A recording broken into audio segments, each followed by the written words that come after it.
Hello everyone, this is Kavita Divedi from VIT Law School. I will be sharing my knowledge on the topic morale, which forms a part of our human resource management course. So basically, what is morale? Morale Morale is the inner attitude of an employee towards his job, which helps him to work better towards the organization if it's high.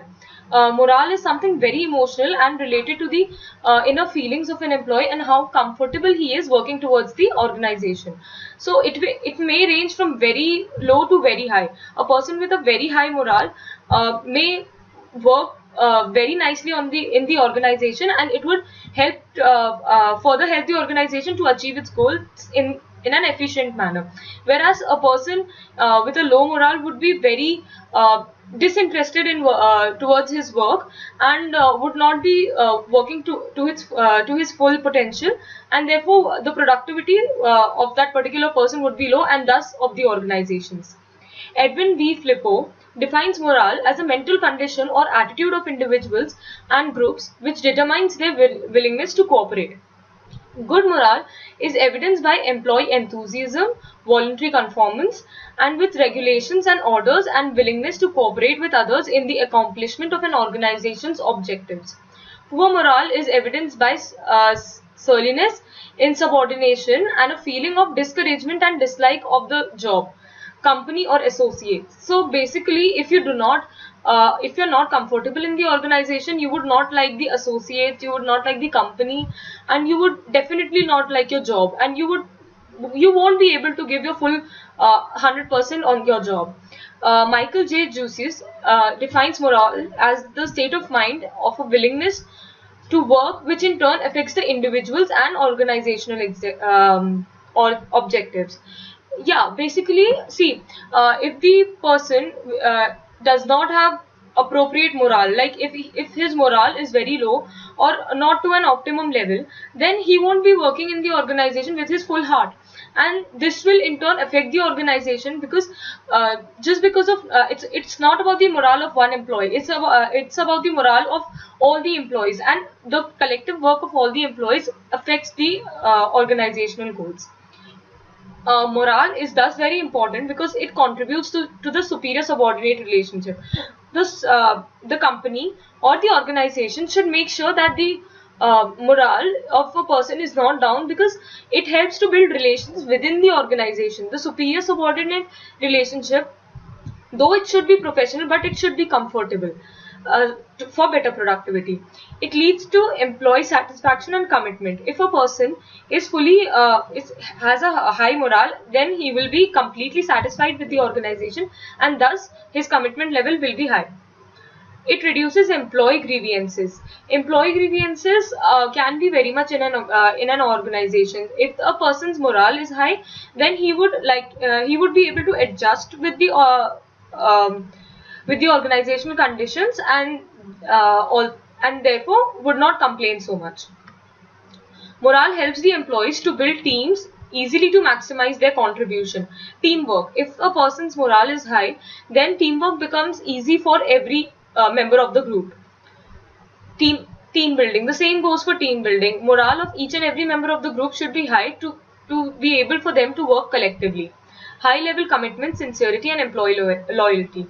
As I said earlier, if the morale of a person is high, then the commitment level would be very high, and thus the loyalty of the person. So he would be working for the organization and towards the organization. Increase in employment pride. Employee would be feeling proud to work towards that organization and also happy. Employee empowerment. High morale obviously helps in employee empowerment, as it increases the confidence of the employee, and also makes him to believe in himself more. Individual and group morale. Individual morale is related to one's knowing his own expectations and living up to them. Group morale reflects the general esprit de corps of the collective group of personalities. Basically, individual and group morale are interrelated, but necessarily they may not be identical. Like individual morale, you have set your own goals, so individual morals would be living up to those goals, and group morale is the group activity. It depends more on the group activity. So the factors affecting morale would be general workers' attitudes towards the company, general workers' attitudes towards the supervisor, and general workers' attitudes towards themselves, like towards each other, to their colleagues. The level of satisfaction with their job standards, the workload, and the work pressure level. The workers' attitude towards the superior and to the subordinates. This is very important. To the attitude of the workers towards the fellow employees, subordinates, and superiors. All of them can play a major role in affecting the morale of a person. The treatment of individuals by the management. The management should make sure that they should not show any kind of bias while treating the individuals, so that it does not bring down their morale. The level of workers' satisfaction with their salaries, workers' reaction to formal communication network in the organization, the treatment of individuals by management, workers' satisfaction with the progress and opportunities for further progression.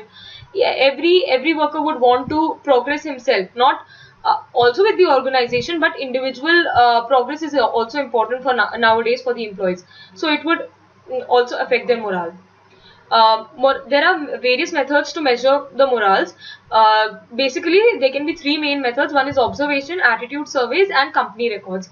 Observations, the superiors or the management can easily observe how the worker's attitude is towards his job, and then his or her morale can be approximately calculated. Not calculated, but the management can find out that how the worker's attitude is towards the company. Then there can be attitude surveys, which includes interview method and questionnaire method. Questionnaire method has you can post various questions to your employees to take their reactions, and also in the interview method you can do the same. Company records. Company records of each and every employee, and also the productivity shows that how the morale of the what is the level of the morale of the individuals and the workers in the organization, and thus how is it affecting the productivity. On the basis of several research and studies, Miller and Form, they've given a morale and productivity matrix, according to which there can be four combinations: high morale and high productivity, low morale and high productivity, high morale and low productivity, low morale and low productivity. There can be various warnings and signs of low morale. For example, high rate of absenteeism. Absenteeism. If the workers in the organizations are bunking their daily jobs, daily works, then it would show that their morale is very low and they are not interested towards the job.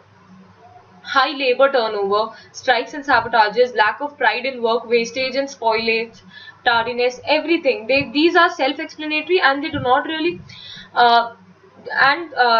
these are warnings of low morale. This in turn affects the organizational goals, and also these can be very easily observed, and the management should do something to reverse them.